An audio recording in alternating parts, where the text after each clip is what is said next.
My name is Suzanne Payne. I am with Unum here in Chattanooga, and I am with the Corporate Social Responsibility Department. We are a very small department, but we like to say our whole company is part of our department because obviously we have a lot of people out volunteering. If you're from Chattanooga, you probably know that we're a very good corporate citizen, and we have great executives and wonderful employees. We are a Fortune 500 company, protecting 20 million lives, revenues of about 10.5 billion. We are headquartered here. Our largest office is actually in Portland, Maine. We've got about 3,000 people, and overall we have about 10,000 people throughout the country, and we also have offices in the UK and Ireland. The solution that we're looking for will mostly affect Chattanooga and Portland. Those are our two largest offices. In the corporate social responsibility area, we have three areas of focus: public education, health and wellness, and arts and culture. Public education is definitely our biggest bucket or pillar, you could say. And it kind of just became that way, obviously. As an employer, we need to build the future. We need employees. We need to be able to recruit employees. We need a strong community. So public education is kind of where we end up just putting all of our dollars. What we're looking for is a solution that brings us to the next step. So right now, we're getting all the outputs. We know what we're doing. We know that we are feeding 1,000 children through the SACPAC program. We know that this literacy program is serving 100 children. We want to bring it to the next level because, quite honestly, we're asking our nonprofits to do this for us because that's how we determine a lot of our funding.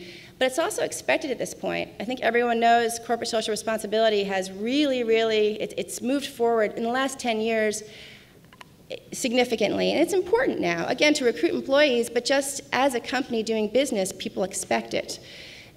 So when I think about outcomes versus outputs, I think about why we're funding the programs we fund.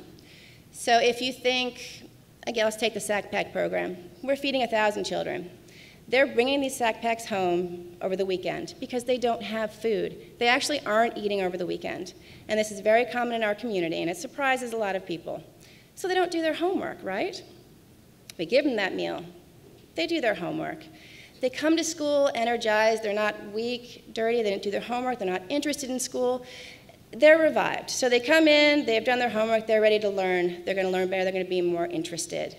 Maybe that child then goes on to graduate high school, and that child then goes on to graduate college, comes back to this community, and guess what? Their children are not continuing the cycle. They're breaking it, and their children are not going to be going to the food bank for that sack pack.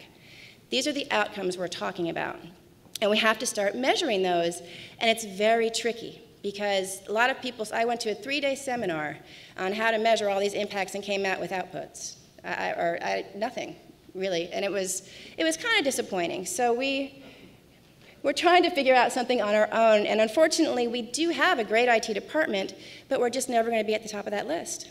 You know, as new initiatives come up, we're not making money for the corporation, although we're very important. We're just always going to be down here, so every time we go sit down with them, they say, yeah, we'd love to do it. How about 2017?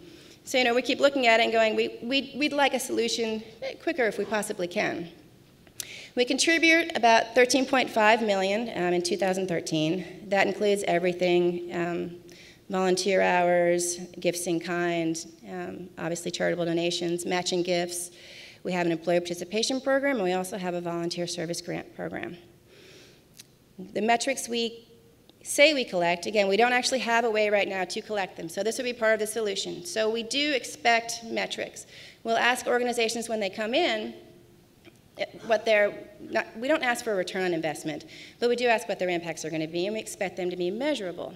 So when they come back in, if it's a 3-year commitment especially, we'll track it and find out every year if they have met those goals. And that's how we determine further funding and see what our impacts are, but we're not tracking it.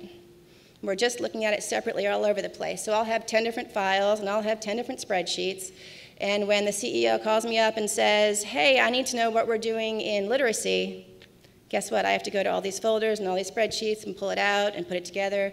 It takes time. I should be out in the community meeting with nonprofits and recruiting volunteers and doing the things that are important in my job. So we want to gather these metrics in one place, and we're hoping maybe the nonprofit can enter them over here. And we can pull them out over here. And we can talk about our contributions on our relationships as one. So again, literacy, we're doing 70% of our dollars right now in some form are going to literacy in the education system, and those are mostly middle schools, and 8% of those children might be Hispanic. So if an organization comes and says, well, you aren't working with the Hispanic population right now, we know that we are. We're over here with Girls Inc. and whatnot, even though we might not be able to fund La Paz right now. So it talks about our relationships in just a more educated manner, and again, quicker data that we can pull so we can be more effective in our answers and when we want to pull solutions. Also would love to have something where when we're pulling out on our end, and we'd probably have 3 to 5 administrators that would be able to pull this information, if it could be something that would be easily plugged, possibly, my boss loves graphs. Graphs would be great, something that's presentation worthy, that could be pulled out and put into something else, PowerPoint or whatnot. Our company loves PowerPoint, so that would probably be the avenue that we would be going. We'd like to have it in place by January 1st, but if it was something that took more time to create, I think this is probably pretty simple on a technology side. I'm not a technology person. It would be great to have it in place. If we started the new year running with something like this, that would be great. We'd be very excited. Details, a partner. You know, as someone who's flexible, again, we are not technology people, and we're a very small team. We don't want, on the budget side, no budget set. Don't necessarily want a recurring fee. When we've talked to vendors who have different types of solutions, there has been a fee, and then we have basically had recurring fees each year, and we don't want to get into that except, you know, maybe 1,000 here, 1,000 there if we have some issues we have to change. Internal resources, as I said, are extremely limited. Any questions? Questions? I'm really excited you guys are doing this project. We built, Spartan Systems built Changemakers and Ashoka Hub, and a bunch of impact tracking software for Rockefeller, Robert Wood Johnson, so this is a sweet spot for us. Nice. My question for you, which is something that we've often thought about, is how could you build a platform that turns storytelling into a value add for the nonprofits? Because then you're starting to align an incentive towards providing that information and taking that little extra time, along with a platform that would be pulling from social, pulling from news. And again, I think the key in this is being able to deliver a gift back to them. And it can usually come in storytelling. So have you thought about that at all? We think about that, and we think about all solutions, and we're open to all suggestions. We do want, and we also want to make it as easy as possible for them, because we found that they are obviously as busy as we are. And they don't tend to be the technology side, just like we're not. So it needs to be simple, but yes, that would be great. And if it would be an incentive, sure, we're open to that. Yes? So do you envision this just being kind of a measurement system, outcome measurement system, or do you envision it almost as a relationship management system in a way to even maintain corporate relationships with the folks who are the recipients? And I think both. Right now we have no tracking, so obviously metrics and the measurement system is very important. Building relationships is what we do. So this is how we're going to look at those relationships and actually kind of judge how effective they are. Now, we're not going to go certainly by numbers. We know there are some organizations you're going to donate to, and they're not going to have these great numbers that, you know, we can prove this and prove that. We need to be at the table. We understand that as a company. But it will help us quantify and qualify those relationships on the back end. So I would say both.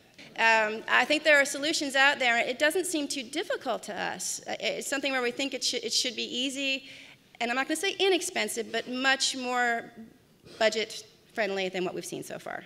Unum. Thank you. Chattanooga.